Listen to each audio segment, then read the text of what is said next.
Salut tout le monde, c'est Benjamin, le cuisinier de l'Auberge de Charon.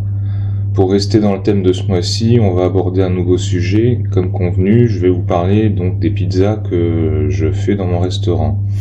Dans cette vidéo, je vous révèle le secret de ma pâte à pizza, quelle farine j'utilise, comment je prépare la pâte, et on va voir l'exemple d'une des 3 pizzas que je propose dans mon restaurant, la roue de Charon. Une pizza à base de Saint-Nectaire, d'oignons confits, de lardons et de pommes de terre. Restez bien concentrés car on va voir ensemble tout le processus de A à Z, de la réalisation de la pâte jusqu'à la cuisson de la pizza. Les proportions pour réaliser la pâte à pizza se trouvent dans la description de cette vidéo. Allez, c'est parti. Donc j'utilise de la farine type 00 pour réaliser ma pâte à pizza avec un W assez élevé, du sel, de l'eau tiède et de la levure de boulangerie. On va réunir à part de l'eau tiède avec la levure de boulangerie et on va ajouter donc le sel à la farine. Et avec la levure et l'eau, je rajoute de l'huile. Ensuite, on va donc mélanger la farine et le sel. Pour ce faire, j'utilise un batteur mélangeur. Ensuite, je mélange l'eau, l'huile et la levure de boulangerie pour après incorporer le mélange dans le batteur mélangeur avec la farine et le sel. Et on laisse tourner pendant un moment pour que le mélange se fasse et le pétrissage du même coup se fasse aussi.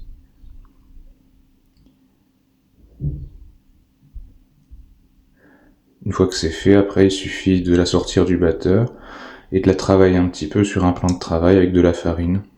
On va lui incorporer de l'air et puis comme ça après, voilà, en la repliant sur soi, par exemple, en la tapotant. Et comme ça après on va pouvoir la laisser reposer pour que la première pousse puisse se faire. Pour ça on peut la laisser à température ambiante. On la met dans un récipient, type un cul de poule, et on met un torchon par-dessus pour que voilà la couvrir et on la laisse reposer comme ça. Il faut qu'elle ait doublé de volume dans le récipient. C'est important, c'est la première étape.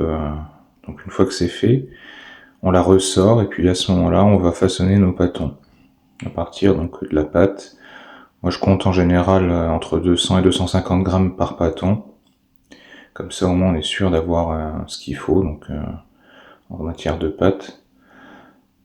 Donc après on façonne, on incorpore de l'air comme je suis en train de faire dans les pâtons, en la repliant sur soi, on incorpore de l'air, c'est important.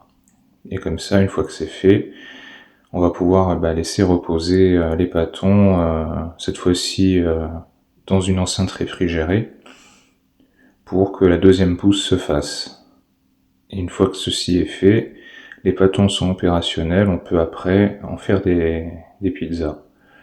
Pour ça, on met un peu de farine sur le plan de travail, on pose notre pâton, et avec les doigts, on va chasser les bulles d'oxygène qui se trouvent dans la pâte pour abaisser la pâte, l'aplatir. À la main, idéalement, c'est le mieux. Ça permet d'avoir après donc une pâte qui est fine, mais aussi avec les bords un peu épais, enfin bien gonflés, on va dire. On peut aussi l'aplatir avec le rouleau à pâtisserie, mais le rendu est différent. On a plus, je veux dire, cet effet de rebord gonflé, quoi. Donc là, vous voyez, grâce au type de farine, on peut étirer une pâte, la pâte très facilement. Après, on va la garnir. Donc moi, j'ai choisi de faire une base crème, mais vous pouvez faire de la base tomate en mettant de l'origan, voilà, que ce soit dans la tomate ou dans la crème. On répartit bien uniformément en laissant un petit bord la crème. Et ensuite, on va continuer de la garnir avec les différents ingrédients. On dispatche un peu les lardons et les autres ingrédients un petit peu partout, de manière à ce que voilà, ça soit un peu, on va dire, uniforme. Les oignons confits, les tranches de Saint-Nectaire,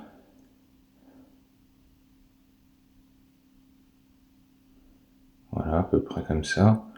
On met les pommes de terre qu'on aura fait cuire à la vapeur au préalable. Les olives. Et on finit avec le fromage râpé.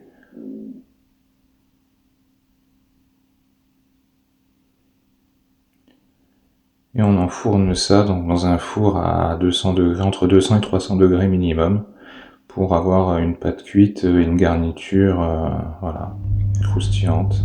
C'est tout pour cette vidéo. Vous avez maintenant à votre disposition de quoi faire des bonnes pizzas chez vous. Je vous retrouve la semaine prochaine pour aborder un nouveau thème basé sur la santé et surtout la nutrition. Alors, à très vite!